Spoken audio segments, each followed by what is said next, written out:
जय हिंद। मैं आशीष आज आप लोगों को मारुति सुजुकी के स्विफ्ट व्हीकल के स्टार्टिंग ट्रबल के बारे में बताऊंगा।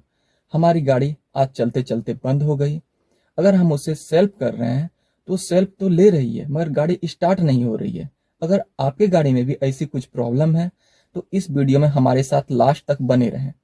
जिस तरह मैंने हर एक पॉइंट को चेक करके गाड़ी के डिफेक्ट को दूर किया है, उस तरह आप भी हर एक पॉइंट को चेक करके अपने आप ही गाड़ी के डिफेक्ट को दूर कर सकते हैं।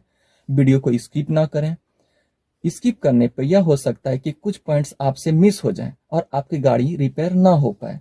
तो हमारे साथ वीडियो में अंत तक बने रहें। तो चलिए बिना देर के वीडियो को स्टार्ट करते हैं।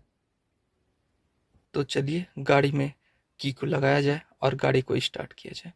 जैसे हम गाड़ी में की को लगाते हैं तो हमारी सारी लाइट्स ऑन हो जाते हैं और हम जैसे इसे क्रैंक करने की कोशिश करते हैं तो क्रैंक तो हो रहा है,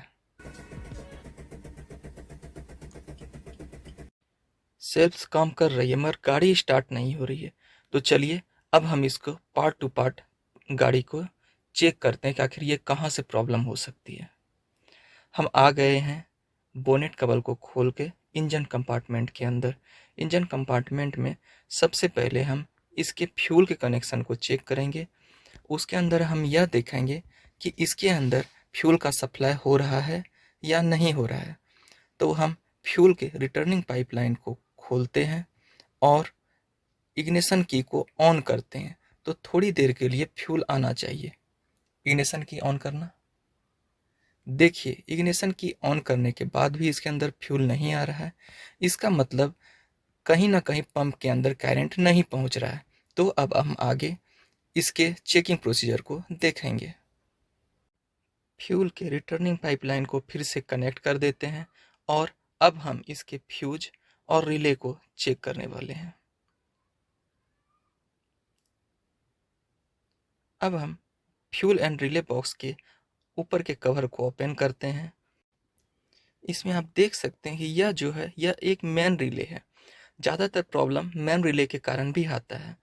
तो हम इस मेन रिले को ओपन करेंगे और हम इसे चेक करेंगे। मेन रिले को चेक करने के लिए हम मल्टीमीटर का इस्तेमाल करेंगे। अब हम मल्टीमीटर लेके आ चुके हैं और इसमें मेन रिले का जो पॉजिटिव और नेगेटिव का कनेक्शन होता है उसके अंदर मल्टीमीटर को कनेक्ट करके देखेंगे कितना वोल्टेज आ रहा है। तो देखिए इसके अंदर 10.20 वोल्टेज शो कर रहा था। अगर मल्टीमीटर में रीडिंग शो करता है तो इसका मतलब यह है कि इसके अंदर करंट का सप्लाई हो रहा है और यह सही है।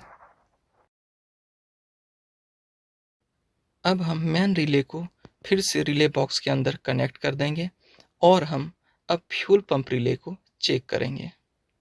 तो चलिए मेन रिले को पहले सेट कर देते हैं। हमारा मेन रिले सेट हो चुका है। अब मेन रिले के बाद हम फ्यूल पंप रिले को चेक करने वाले हैं।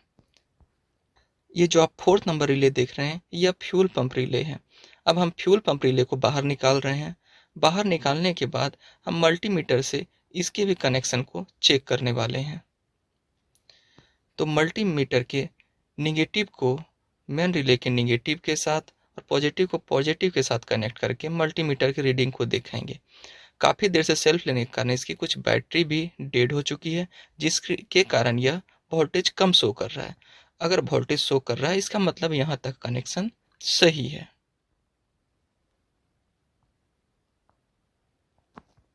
अब हम फ्यूल पंप रिले को दोबारा से फिट कर देते हैं और अब हम इसके कनेक्शन को अलग से चेक करेंगे। अब एक वायर की मदद से हम फ्यूल पंप को डायरेक्ट करने की कोशिश करते हैं। अगर फ्यूल पंप रिले खराब होगा तो पंप ऑन हो जाएगा और हमारी गाड़ी स्टार्ट हो जाएगी।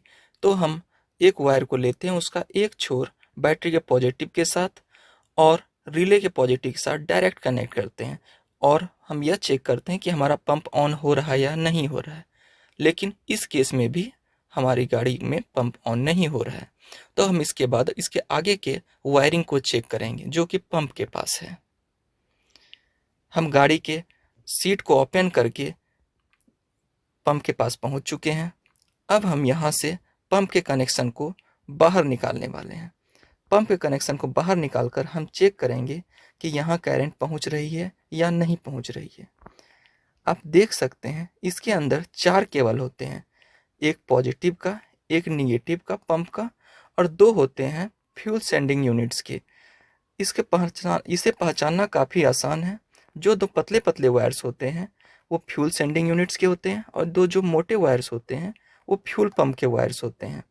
तो हम फ्यूल पंप के वायर्स को चेक करने वाले हैं कि क्या यहाँ पे इसके पास वोल्टेज आ रहा है या वोल्टेज नहीं आ रहा है। उसके लिए हमने इसे पहले से छील रखा है तार को। अब यहाँ से हम इसके कनेक्शन को चेक कर रहे हैं।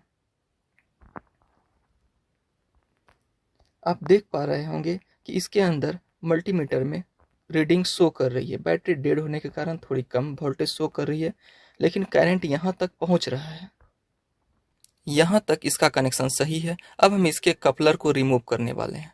कपलर को रिमूव करके हम यह चेक करेंगे कि यहाँ तक करंट आ रही है या नहीं आ रही है।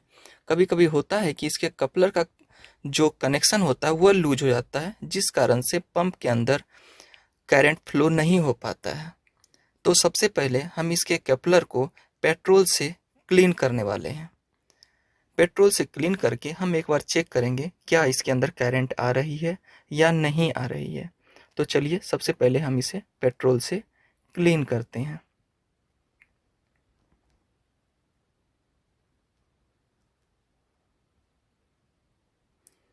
हम एक बोतल में पेट्रोल को ला चुके हैं और लाने के बाद एक ढक्कन की मदद से इसके कपलर को क्लीन करते हैं। क्लीन करने के बाद एक कटिंग प्लेयर की मदद से इसके जो भी बोल्ट दिखाई दे रहे हैं उसे हल्के हल्के से प्रेस कर देंगे। प्रेस करने के बाद इसके अंदर होगा क्या, पंप का जो वायर होता है इसके साथ अच्छी तरह से कनेक्ट हो जाएगा और हो सकता है करंट का फ्लो हो जाए। अब हम इसके ढक्कन को बंद करके देखते हैं कि हमारा पंप काम करने लगा है। हम जैसे इग्निशन की को ऑन करते हैं हमारी गाड़ी स्टार्ट हो जाती है।